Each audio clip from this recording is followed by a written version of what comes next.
Hermanos, buenos días. Los saludo en el nombre del Señor Jesús.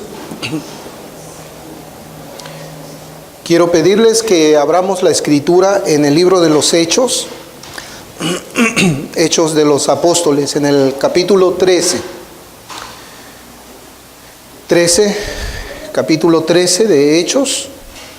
Vamos a leer desde el versículo 14 hasta el versículo 39. Hechos de los Apóstoles, capítulo 13, desde el versículo 14 hasta el versículo 39. La palabra del Señor dice: ellos, pasando de Perge, llegaron a Antioquía de Pisidia y entraron en la sinagoga un día de reposo y se sentaron. Y después de la lectura de la ley y de los profetas, los principales de la sinagoga mandaron a decirles: varones hermanos, si tenéis alguna palabra de exhortación para el pueblo, hablad. Entonces Pablo, levantándose, hecha señal de silencio con la mano, dijo: varones israelitas y los que teméis a Dios, oíd. El Dios de este pueblo de Israel escogió a nuestros padres y enalteció al pueblo, siendo ellos extranjeros en tierra de Egipto, y con brazo levantado los sacó de ella. Y por un tiempo como de 40 años los soportó en el desierto. Y habiendo destruido 7 naciones en la tierra de Canaán, les dio en herencia su territorio. Después, como por 450 años, les dio jueces hasta el profeta Samuel. Luego pidieron rey, y Dios les dio a Saúl, hijo de Cis, varón de la tribu de Benjamín, por 40 años. Quitado éste, les levantó por rey a David, de quien dio también testimonio diciendo: he hallado a David, hijo de Isaí, varón conforme a mi corazón, quien hará todo lo que yo quiero. De la descendencia de éste y conforme a la promesa, Dios levantó a Jesús por Salvador a Israel. Antes de su venida predicó Juan el bautismo de arrepentimiento a todo el pueblo de Israel. Mas cuando Juan terminaba su carrera, dijo: ¿quién pensáis que soy? No soy yo él, mas he aquí viene tras mí uno de quien no soy digno de desatar el calzado de los pies. Varones hermanos, hijos del linaje de Abraham, y los que entre vosotros teméis a Dios, a vosotros es enviada la palabra de esta salvación, porque los habitantes de Jerusalén y sus gobernantes, no conociendo a Jesús ni las palabras de los profetas que se leen todos los días de reposo, las cumplieron al condenarle. Y sin hallar en él causa digna de muerte, pidieron a Pilato que se le matase. Y habiendo cumplido todas las cosas que de él estaban escritas, quitándolo del madero lo pusieron en el sepulcro, mas Dios le levantó de los muertos.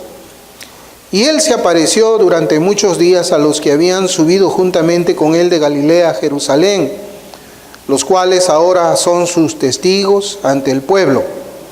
Y nosotros también os anunciamos el evangelio de aquella promesa hecha a nuestros padres, la cual Dios ha cumplido a los hijos de ellos, a nosotros, resucitando a Jesús, como está escrito también en el Salmo 2: mi hijo eres tú, yo te he engendrado hoy. Y en cuanto a que le levantó de los muertos para nunca más volver a corrupción, lo dijo así: os daré las misericordias fieles de David. Por eso, dice también en otro salmo: no permitirás que tu santo vea corrupción. Porque a la verdad David, habiendo servido a su propia generación según la voluntad de Dios, durmió y fue reunido con sus padres y vio corrupción. Mas aquel a quien Dios levantó no vio corrupción.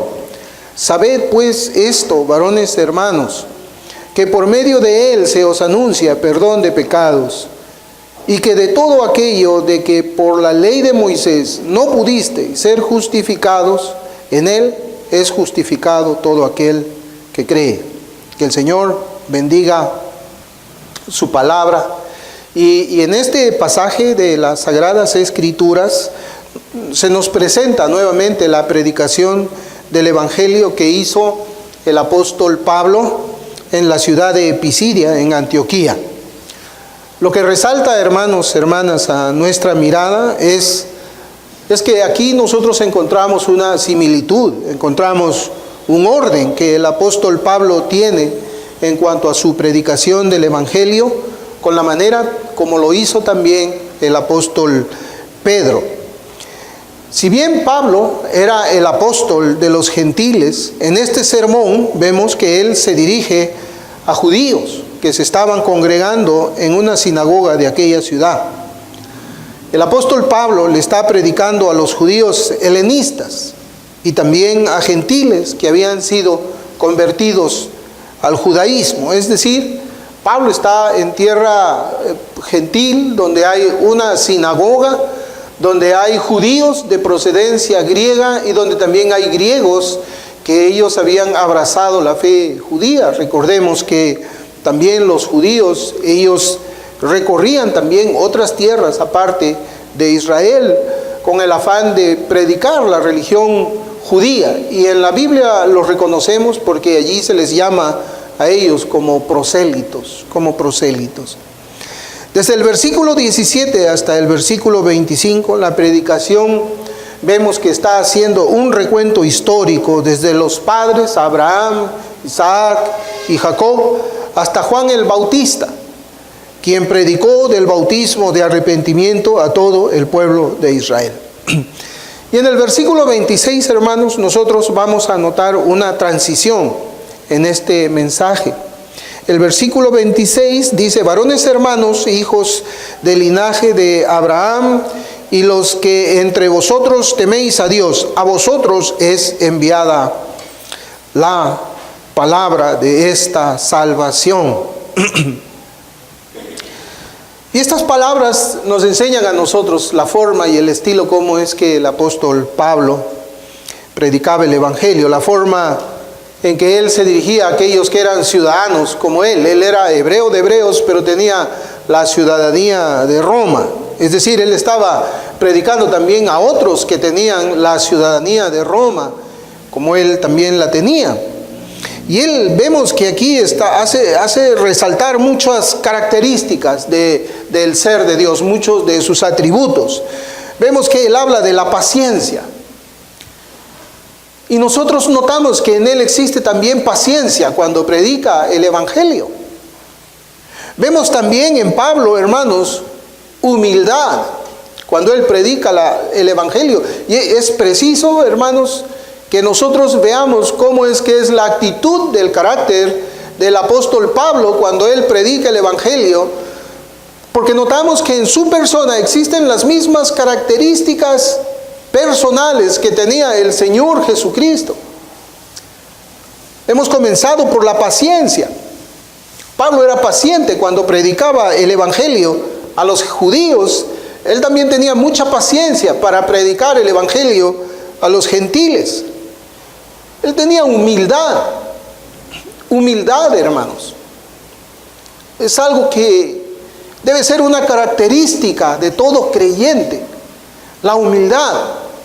El hecho de que nosotros hayamos sido salvados por la gracia del Señor, el hecho de que ahora nuestra ciudadanía está en los cielos, el hecho de que nosotros ahora pertenecemos a la familia de Dios, no es motivo de orgullo. No es motivo de enaltecernos. No es motivo de creernos mejor que nadie. No es motivo de creernos superior aún a otros cristianos. Simplemente nosotros hemos sido salvados por la gracia del Señor. Una gracia que no merecíamos. Una gracia que no entendemos. Una gracia que simplemente nos pone a pensar y nos hace ver, como dice ese himno, es una gracia admirable, porque aun cuando hemos sido tan pecadores contra Dios, Dios nos salvó. Dios nos regaló a su Hijo para que por medio de Él nosotros pudiésemos ser parte de la familia de Dios. Hemos sido convertidos en santos por la gracia del Señor. No hay nada de qué enaltecernos. No hay ninguna razón por la cual deberíamos creernos más que nadie. Al contrario, deberíamos nosotros tal vez vernos como el apóstol Pablo siempre se vio, de los pecadores el primero. Y creo que esa es tal vez la mejor palabra que puede describirnos a nosotros. Porque estoy seguro que si hacemos una remembranza de los pecados que habíamos cometido contra Dios y vemos esa salvación, ese regalo que nos da Dios, cuando merecíamos quizás la condenación, nos ubicaría a nosotros dentro de lo que conocemos como humildad. Y el amor por las almas también. Amor por las almas. Eso es algo que estamos viendo en el carácter de todos los apóstoles. Lo vemos en el carácter de todos los cristianos de aquella iglesia primitiva. Pablo lo llama a ellos varones hermanos. Y quizás esta traducción que encontramos en Reina Valera 60 en el versículo 26 no es muy exacta. La versión más exacta de estas palabras la tiene la Biblia de las Américas cuando dice a nosotros, no dice a vosotros, sino a nosotros. A nosotros nos es enviada la palabra de esta salvación, porque todos nosotros necesitábamos la salvación.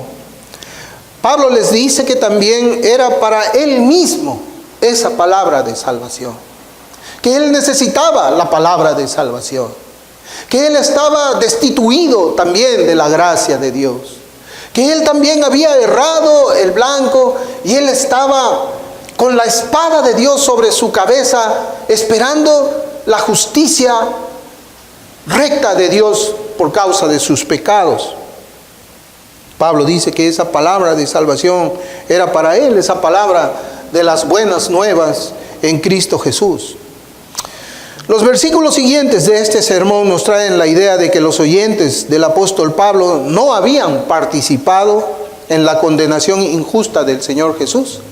Eran judíos, pero al parecer por la forma como es que está escrito esta sección de la escritura que hemos leído nosotros, estos hombres que estaban reunidos en esa sinagoga no habían participado en Jerusalén cuando fue muerto el Señor Jesús.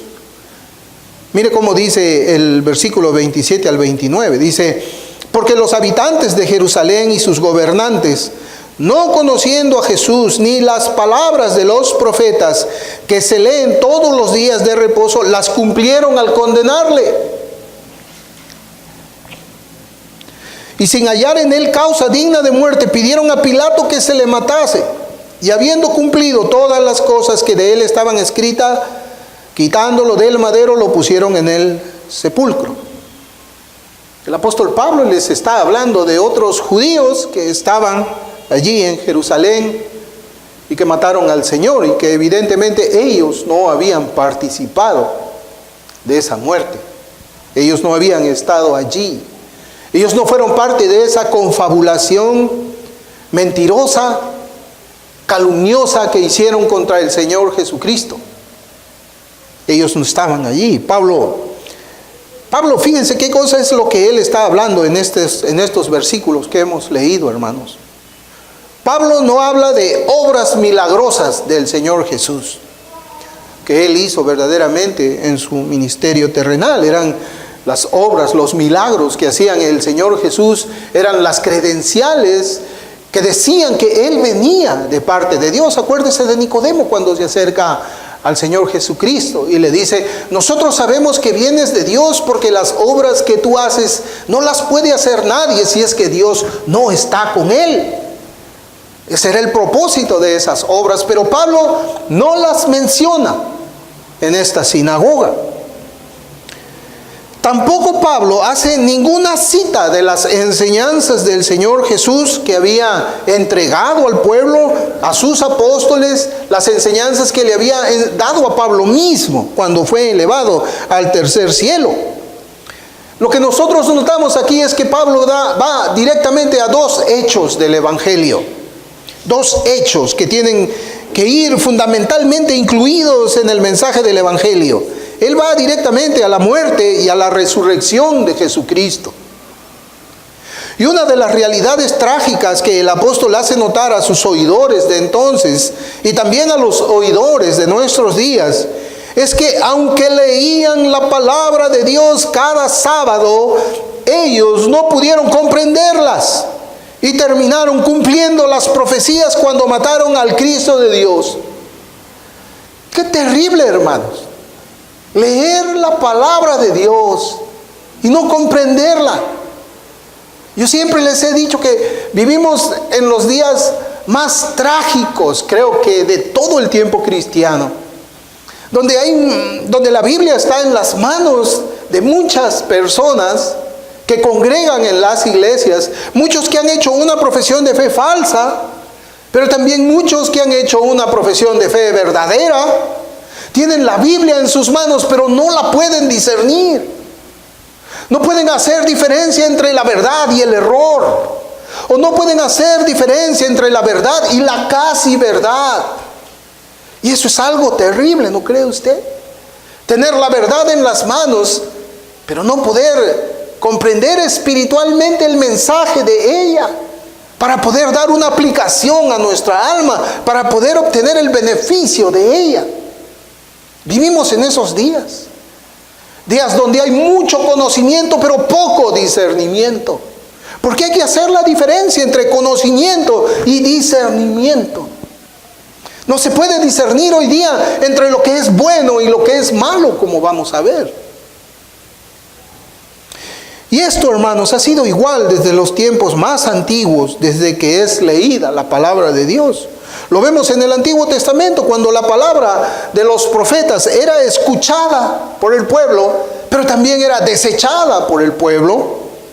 Y era desechada para ir tras sus propios deleites, tras sus propios pecados. De igual manera, en los tiempos en que el canon bíblico ya ha sido cerrado, muchos tienen una Biblia en sus manos. Leen en ella acerca de lo que es la salvación por gracia. Se memorizan las doctrinas de la gracia, las enseñan según sus propias interpretaciones, pero luego terminan sus días sin las marcas de aquella gracia en su vida. Conocen de la gracia, pero intelectualmente no la conocen. En el corazón no la conocen experimentalmente, porque no viven de acuerdo a la gracia que nosotros leemos aquí en la Escritura. Aunque escuchan con sus oídos la predicación de la gracia de Dios en Jesucristo, hay un velo en sus corazones que los engaña acerca del verdadero estado de sus almas. Eso es lo que les está diciendo Pablo a sus oidores en esta porción de la Escritura. Aunque leían la palabra de Dios cada sábado, ellos no pudieron comprenderlas. No pudieron comprenderlas. Y es evidente que aquí está hablando de comprender en un sentido espiritual, no en un sentido intelectual y teórico nada más, sino espiritual y práctico. Es cuando la palabra se vuelve vida en uno y nosotros comenzamos a obedecerlas, a vivir conforme el mandamiento del Señor. Pero no vivimos conforme al mandamiento del Señor porque yo tengo que, sino porque desde dentro de mí, desde ese lugar donde Dios puso ese principio de la gracia, hay un impulso que nos mueve a nosotros de una manera natural a obedecer a Dios. De una manera natural, no obligada.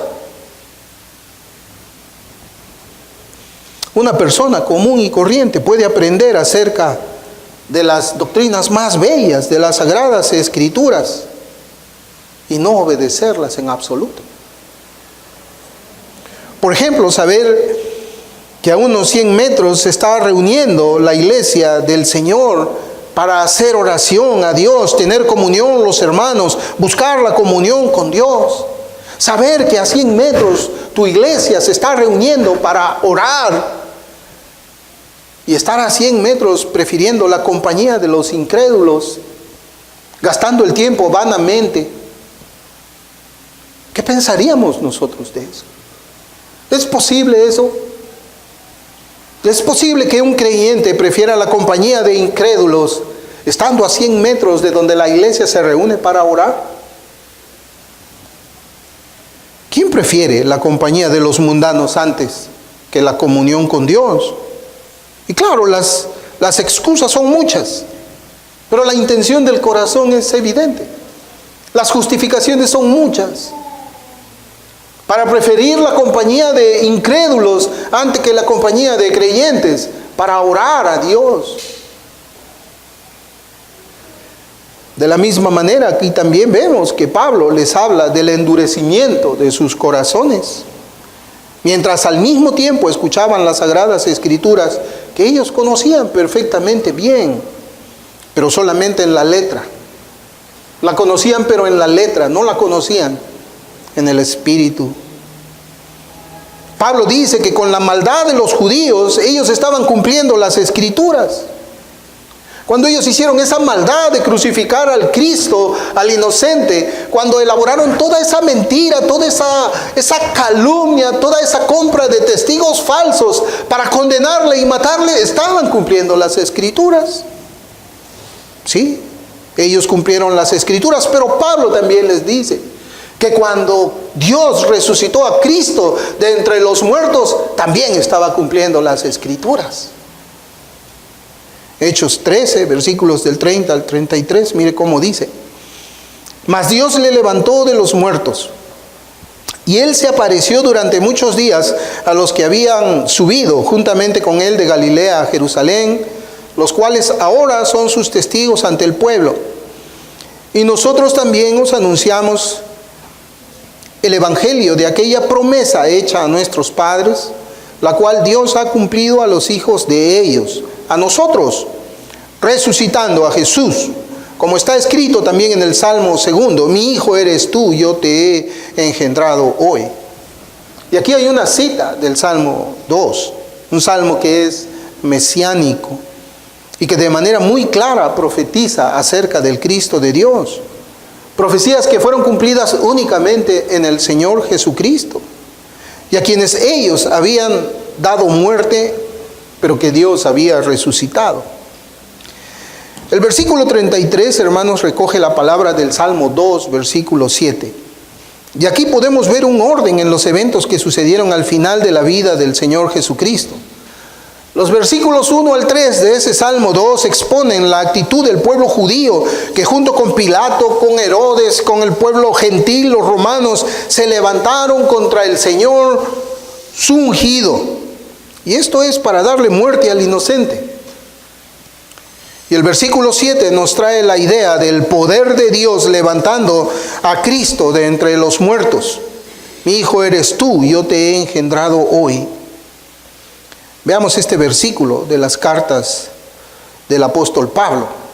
Este versículo del Salmo 2, cuando dice, mi hijo eres tú, yo te he engendrado hoy. Pablo lo refiere también en Romanos 1:4. Romanos 1:4 dice que fue declarado Hijo de Dios con poder, según el Espíritu de Santidad, por la resurrección de entre los muertos. Por la resurrección de entre los muertos. Y vemos aquí que Pablo argumenta todavía un poco más acerca de la resurrección del Señor Jesucristo. En los versículos 34 al 37 de Hechos 13, la Escritura dice, y en cuanto a que le levantó de los muertos para nunca más volver a corrupción, lo dijo así: os daré las misericordias fieles de David. Por eso dice también en otro salmo, no permitirás que tu santo vea corrupción, porque a la verdad David, habiendo servido a su propia generación según la voluntad de Dios, durmió y fue reunido con sus padres y vio corrupción. Mas aquel a quien Dios levantó no vio corrupción. Y aquí hay otra cita. Este es el Salmo 16, versículo 10. Y aunque el autor del Salmo fue el rey David, él estaba profetizando acerca del Mesías del Señor. Habla de la resurrección. Y es importante, hermanos, porque estamos viendo que el mensaje del Evangelio que el apóstol Pablo está haciendo en esta sinagoga, hemos visto que se basa en dos hechos del Evangelio: la muerte del Señor Jesucristo por los pecados y la resurrección de Él para nuestra justicia. Son dos hechos que Pablo está hablando. Y esto debe hacernos recordar, hermanos, que un día también todos Todos van a resucitar de entre los muertos. Todos. La promesa de resurrección es para todo ser humano. Miren, en Juan 5, mire cómo es que lo enseña el Señor Jesucristo. En Juan 5, versículos 28 al 29, 28 y 29 dice: no os maravilléis de esto, porque vendrá hora cuando todos los que están en los sepulcros oirán su voz. Todos los que están en los sepulcros oirán su voz. Todos, todos. El versículo 29 dice: y los que hicieron lo bueno saldrán a resurrección de vida, mas los que hicieron lo malo a resurrección de condenación. Los que hicieron lo bueno saldrán a resurrección de vida. ¿Usted sabe lo que es hacer lo bueno? Nosotros vivimos en días en que podemos preguntar a la iglesia: ¿y qué es hacer lo bueno? Y la línea entre lo bueno y lo malo está borrosa ahora.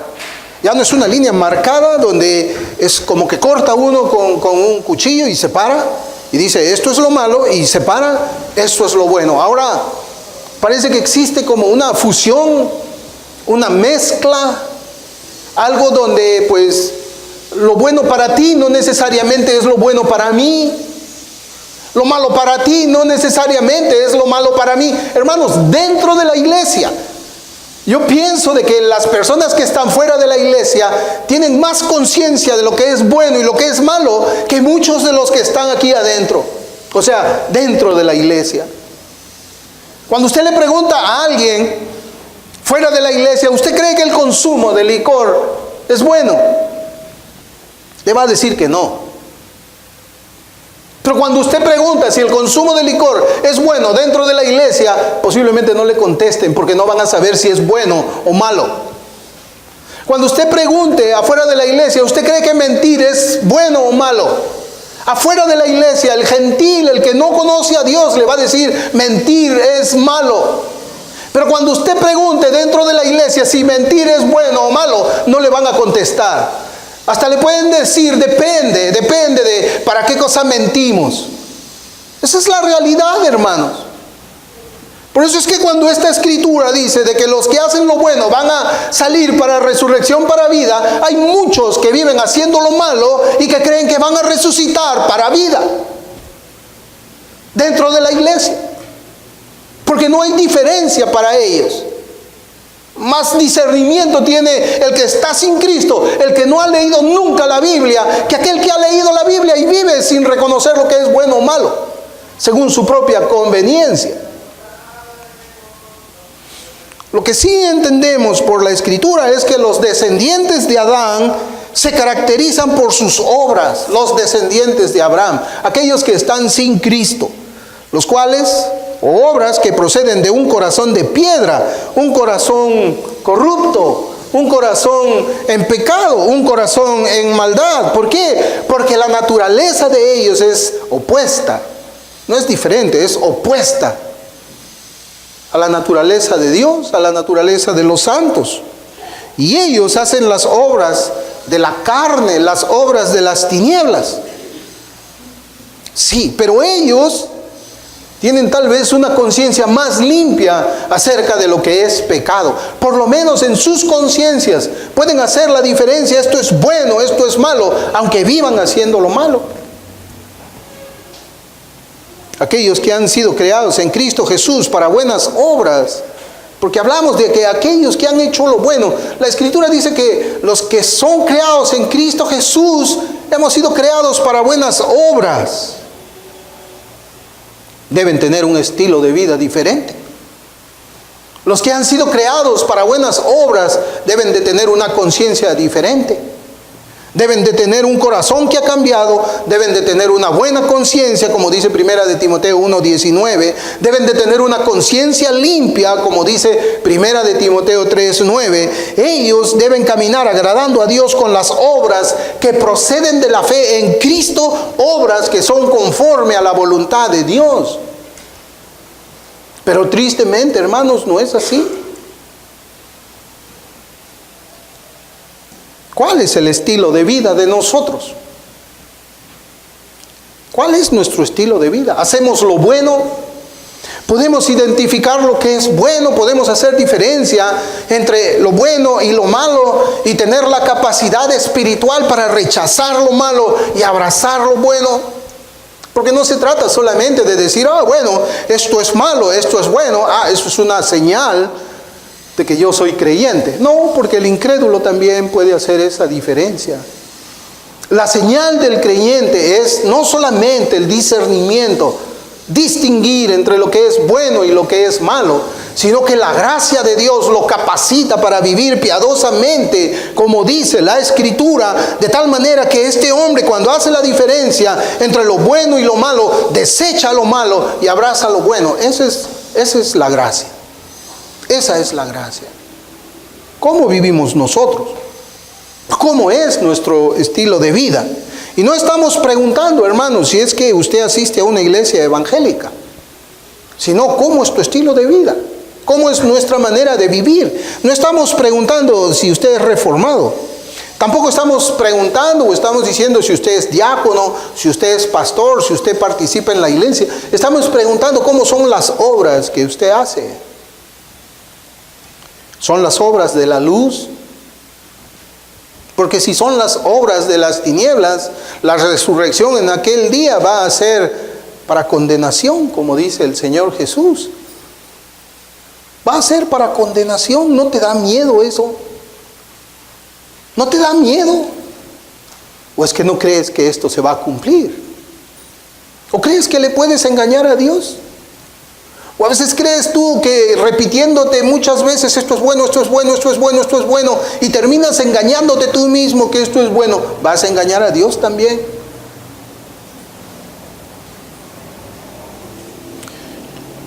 Tampoco le pido, cuando hablamos del estilo de vida, tampoco le pido que hagamos un balance entre las obras de la luz y las obras de las tinieblas. Tampoco le pido yo que pongamos en una balanza, esto es lo bueno que yo hago, esto es lo malo que yo hago. ¿Por qué? Porque las personas tienden a hacer un balance de sus obras. Un balance de sus obras. No sé, parece que eso fuera como algo que está instintivamente implantado en la naturaleza humana. Porque hacemos esto aún cuando somos incrédulos. Y cuando somos creyentes, aunque no deberíamos hacerlo, pensamos de esa manera. Claro, cuando estoy sin Cristo, yo maltrato a mi esposa, yo peco maltratando a mi esposa, pero inmediatamente yo pienso en el balance. El balance ante mi pecado de maltratarla es, me la llevo a comer pollo a la brasa. Entonces ya compensé. Y además le regalo un ramo de flores, compensé más. No, yo le estoy preguntando si es que se hace un balance.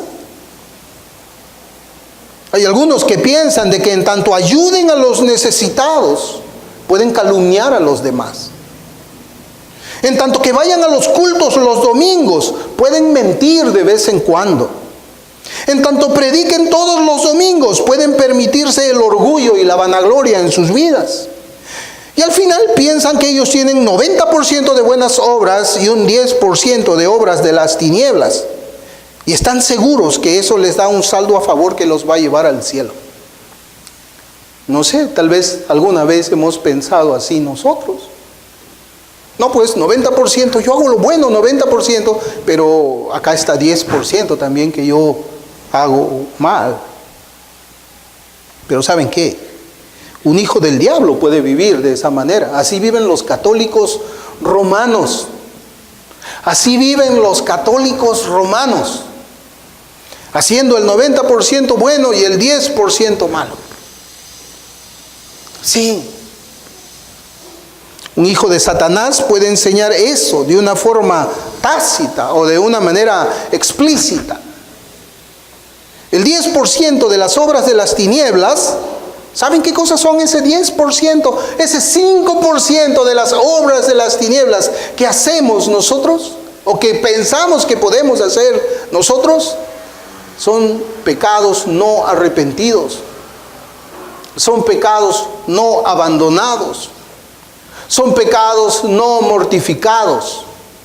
Y ese 5% es lo que te va a condenar eternamente.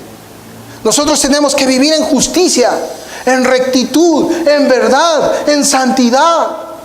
Eso es lo que la Escritura dice de sus hijos. Son pecados no arrepentidos, no arrepentidos. Esas obras, ese 10%, ese 5% que todavía tú guardas o que justificas, esos pecados que justificas porque haces obras de justicia por otro lado, esos son los que condenan el alma. Por ello la pregunta sería, ¿de cuántas de las obras del padre de toda mentira no se ha arrepentido usted en este día? Y si usted no cree lo que estoy diciendo, entonces no conoce a Dios, no conoce el carácter de Dios. Dios no se le ha revelado a usted. No estoy hablando que somos perfectos, porque evidentemente no lo somos, pero peleamos contra el pecado. Cuando se nos presenta una oportunidad a nosotros para recibir una coima, por ejemplo, ¿qué decimos? Que no. Cuando se nos invita a mentir, ¿qué decimos? No. Cuando se nos invita a nosotros a participar de calumnias, no. Cuando se nos invita a robar, no. Decimos que no. Es cierto, pecamos. Dejar de orar es pecado. Dejar de orar es pecado. Pero no pecamos como peca el mundo. No pecamos como pecan aquellos que condenaron al Señor Jesús, que tenían una justicia propia, pero que no les servía de nada porque terminaron condenados en el infierno. Y eso es lo que Pablo está diciéndole a esta sinagoga, a estos judíos gentiles, griegos. Les está diciendo eso. Les habla de la resurrección. Un día ellos van a resucitar. Un día nosotros vamos a resucitar. La pregunta es, ¿vamos a resucitar para vida o vamos a resucitar para muerte? Bueno, eso depende de cómo es que nosotros vivimos ahora. Si la gracia controla tu vida, si la gracia te enseña a ti a vivir justa, recta y piadosamente, como lo dice Tito, vas a resucitar para vida. Pero si vas a vivir balanceando, mezclando, si vas a vivir engañándote, creyendo de que puedes todavía mantener iniquidad en tu vida, esa iniquidad significa que tú no te has arrepentido. Significa eso. Los versículos 38 y 39 de Hechos 13 dice: sabed pues esto, varones hermanos, que por medio de él se os anuncia perdón de pecados, y que de todo aquello de que por la ley de Moisés no pudisteis ser justificados, en él es justificado todo aquel que cree. Hermanos, el mensaje del Evangelio, acá vemos que Pablo está predicando, el mensaje del Evangelio siempre debe terminar con una oferta de salvación, una invitación de salvación, la cual debe llevar siempre una amonestación, para que todo aquel que desprecie el sacrificio de Cristo, el unigénito del Padre, debe ser amonestado. Pero cuando predicamos el Evangelio, debemos amonestarles, debemos advertirles. Hermanos, es cierto, la gente sin Cristo que está allá afuera vive pecando. Pero cuánto mayor pecado es conocer la gracia de Dios en Jesucristo su Hijo y rechazarlo. Eso, hermanos, trae más condenación al alma. Trae mucha más condenación. Despreciar el regalo de Dios en Cristo Jesús para la salvación. Hay que advertirle al pecador que su condena será mayor. Algo que tal vez deberíamos tocar en esta escuela dominical es predicar el Evangelio, hermanos, no es informar.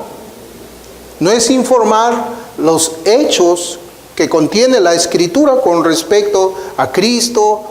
No es informar. No es informar. Nosotros no somos periodistas. El periodista informa. Nosotros no somos periodistas, nosotros somos profetas. Profetas. Los periodistas informan, los profetas profetizan. Y al momento de predicar ese mensaje de salvación debe haber un deseo sincero, hermanos, de convencer por medio de argumentos bíblicos para que los pecadores abandonen sus pecados y se vuelvan a Cristo en fe y arrepentimiento. Si nosotros no invitamos a los pecadores, si no les rogamos, si no les suplicamos, si no tratamos de convencerles que abandonen sus pecados y se vayan al Señor Jesús en arrepentimiento y fe, no hemos predicado el Evangelio. No hemos predicado el Evangelio. Solamente hemos informado. Y Cristo no lo hizo así, porque Cristo, recuérdese, cuando estaba ahí en Jerusalén, vio a Jerusalén y Él lloró. Jerusalén, Jerusalén, ¿cuántas veces quise juntarte?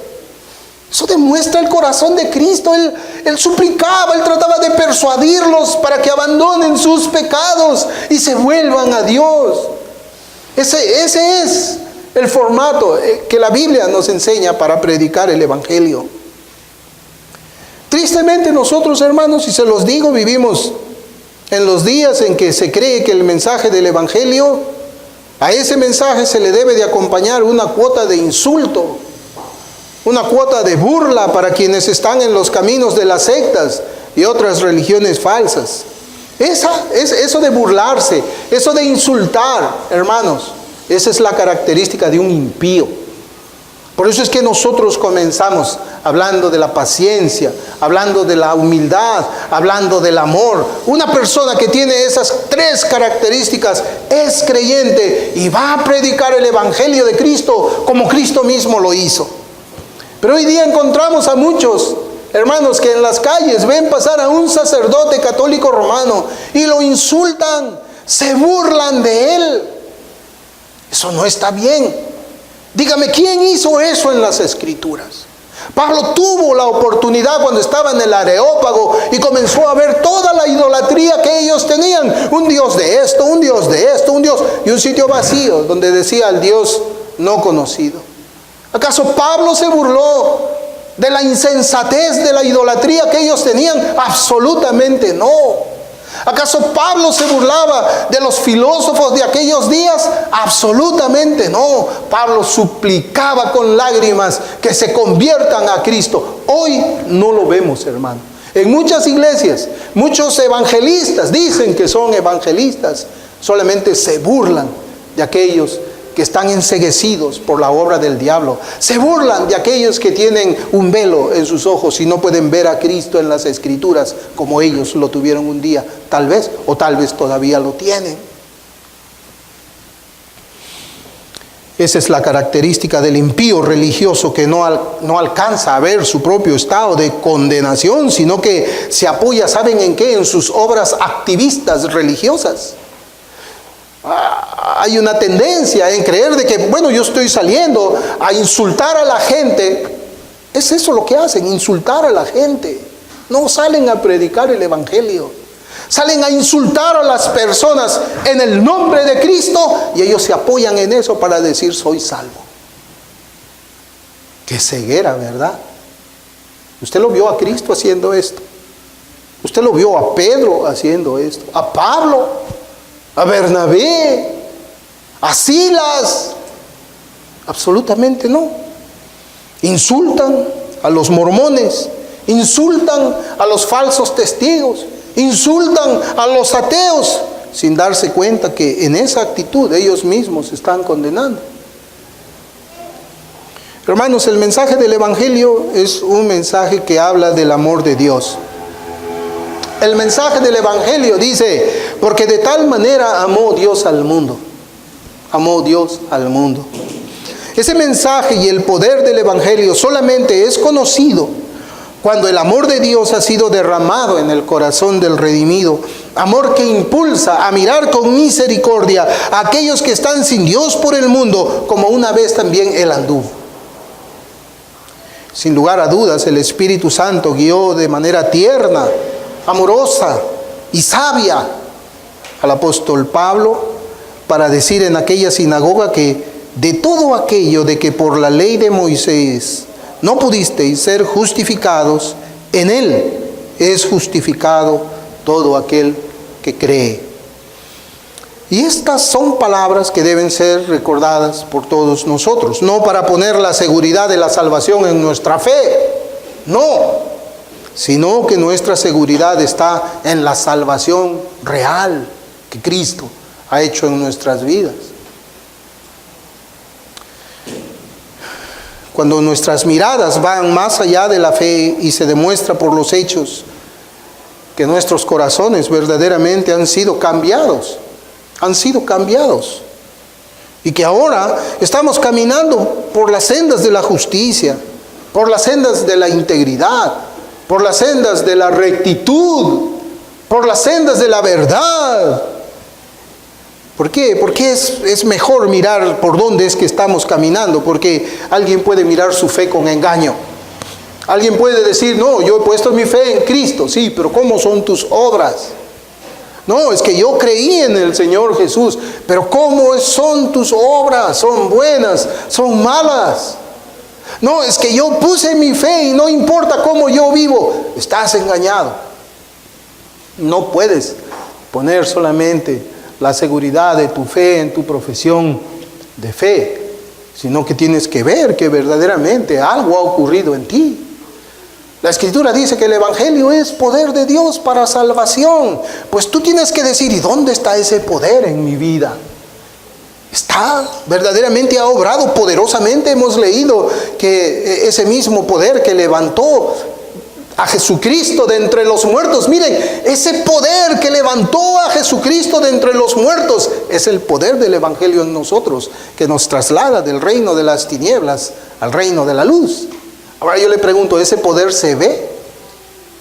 ¿Ese poder se experimenta? ¿Ese poder se traslada en una vida práctica? Por supuesto que sí, porque ya hemos visto que los que han vivido con obras malas van a resucitar. ¿Para qué? Para condenación. Mientras que los que hicieron lo bueno, ¿y por qué hicieron lo bueno? Por la gracia de Dios, por el poder del Espíritu Santo, por la regeneración. Hermanos, la gracia del Señor nos ha vivificado, nos ha dado una vida, que no es intermitente. ¿Usted ha visto esas luces de Navidad? Se encienden, se apagan. Así no es la vida de un cristiano. La vida del cristiano es luz. No es que un día voy a andar acá, en los caminos de la iglesia, en los caminos de Cristo, otro día voy a hablar en los caminos en los que yo antes andaba. La gracia del Señor nos ha vivificado, nos ha dado una vida que no se mezcla con las obras de las tinieblas. Y eso es algo que hermanos debemos de examinar. Es una vida que no se mezcla con las obras de las tinieblas. Es una vida que detesta las obras muertas. Es una vida eterna, una vida que no muere. Esa es la que Cristo te da. Primera de Pedro 1:23 dice, siendo renacidos, no de simiente corruptible, sino de incorruptible, por la palabra de Dios que vive y permanece para siempre. La muerte no puede destruir esa simiente. El pecado no puede corromper esa simiente. Una fe pequeña conducirá por los caminos de justicia a quien la posea, y lo mismo también hará una fe grande cuando es verdadera. Cuando es verdadera. Solamente hay que ver, ¿cómo es mi fe? ¿Es una fe genuina? No importa si sea chiquitita. No importa si es más chiquita que un grano de mostaza. Esa fe te va a conducir por los caminos de verdad. Esa fe te va a conducir por los caminos de Cristo. Esa fe va a hacer que tú desprecies las obras de las tinieblas, que tú rechaces y aborrezcas el pecado. Esa fe chiquita va a hacer todo eso en tu vida, como si fuese una fe del tamaño de una montaña, porque Cristo es el que ha hecho la obra en ti, y es Cristo el que va a terminar esa obra en ti, y la va a terminar cuando seas resucitado para vida eterna. Va a terminar cuando el Señor te diga, pasa para mi derecha. Y a los que no vivieron de esa manera les dirá, pasa a mi izquierda. A los de la derecha le va a decir, hereden el reino de mi Padre. A los de la izquierda le va a decir, vayan al lugar donde la llama no se apaga y el gusano nunca muere. ¿Dónde estás tú? ¿Dónde te ves tú ahora? ¿Ves ese poder del Evangelio en tu vida? ¿Ves esa fe poderosa, chiquita pero poderosa en tu caminar, en tu vida diaria? ¿Ves esa fe cuando estás en tu escuela, cuando estás en tu trabajo, cuando estás en tu casa, con tu esposo, con tus hijos, cuando estás en la universidad? ¿Ves esa fe? Vamos a orar.